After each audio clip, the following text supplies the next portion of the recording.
thought I'd show you my chicken coop as it is, because we're about to change it to an entirely new location. We built it ourselves. My wonderful hubby built the actual coop there, which I'll show you in more detail later. Yeah, I thought I'd show you the ugly side and what is not working first, so you'll know why we're changing it. So I have a rooster and I'll say 6 hens, and yeah, as you can see, we're not sure about that one. That's a chick raised by our very first chick, actually, raised by our own hen. Yeah, we're not so sure about that. We're really hoping it's a hen. But anyway, leaves on the roof. Yeah, we haven't really secured the net in a really good way.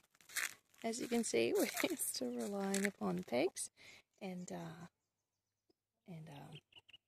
not sure what you call those elsewhere, but we call them octopus or ocky straps. They're actually really useful.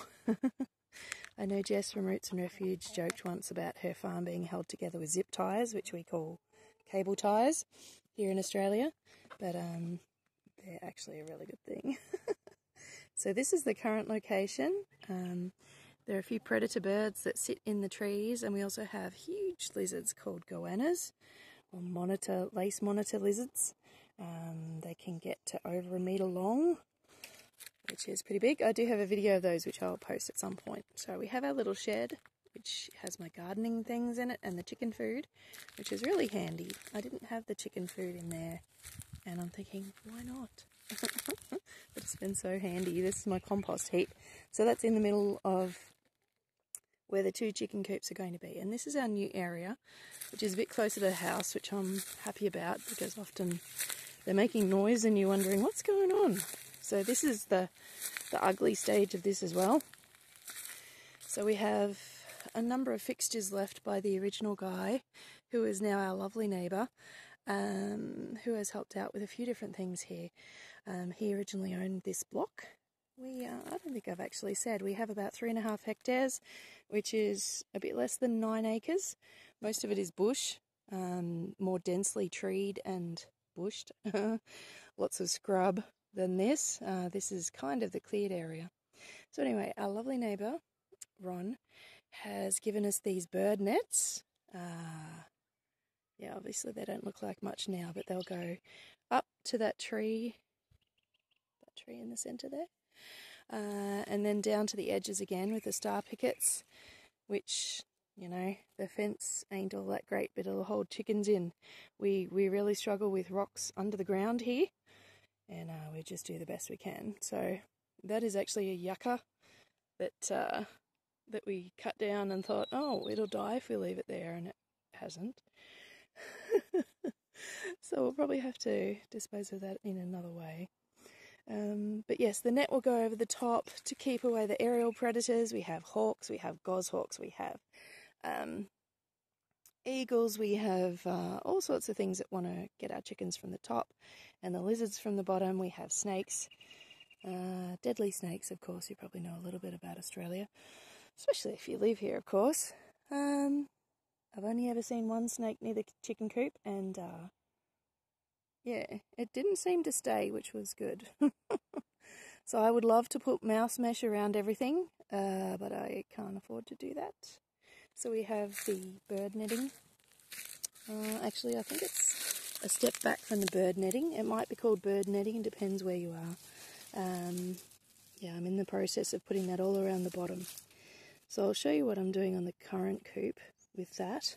But that's a skirt, and you put rocks or logs or whatever you can on top of that. I have thought of pegs, like the kind of pegs, like a U shape that you can secure shade cloth with on the ground.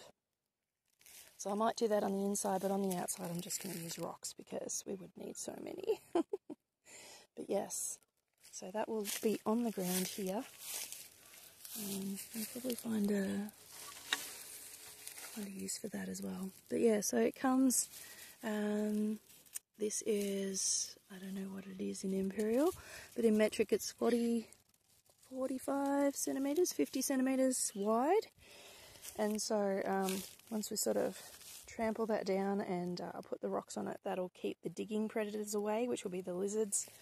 We have dingoes, we have wild dogs. Dingoes are a native dog here. All sorts of things that want to get our chickens. So far, we are blessed to have not lost any chickens that way. We also have large pythons, constricting snakes, who like to eat chicks and will try to eat a chicken, but in the process, unfortunately, people lose chickens because it realises it can't eat the chicken.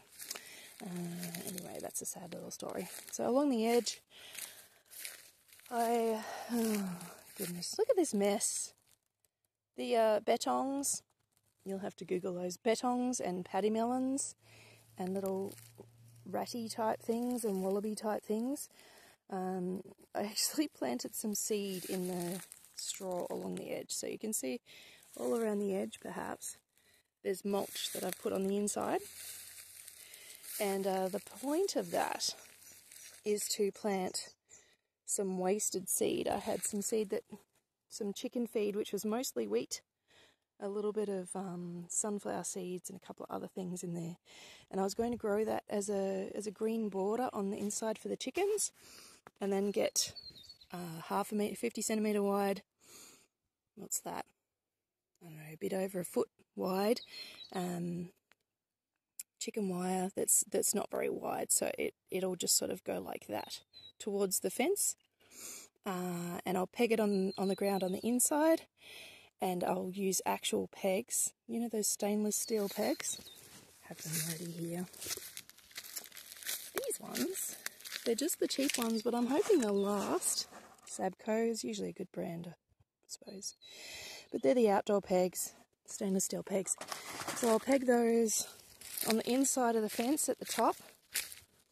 So when it's secured here, the little cover for the inside garden on the inside of the fence, it's secured at the top here, so I can easily open it up, do whatever I need to do, plant some more plants in there, shut it up, and put a peg on the top along here again, so that the chickens can stick their head through and eat the greens on the inside of the fence, but they can't rip it out of the ground. So hopefully it will get trimmed but not taken out completely. That's the theory. I have seen them stick their head through in a little garden I've got in their current coop. So I'm hoping that's all they'll want to do with that.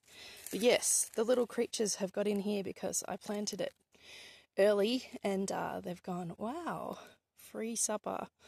So yeah, they've scruffed up all of the mulch, so I'll have to rake that up and yeah, put the wire on that properly.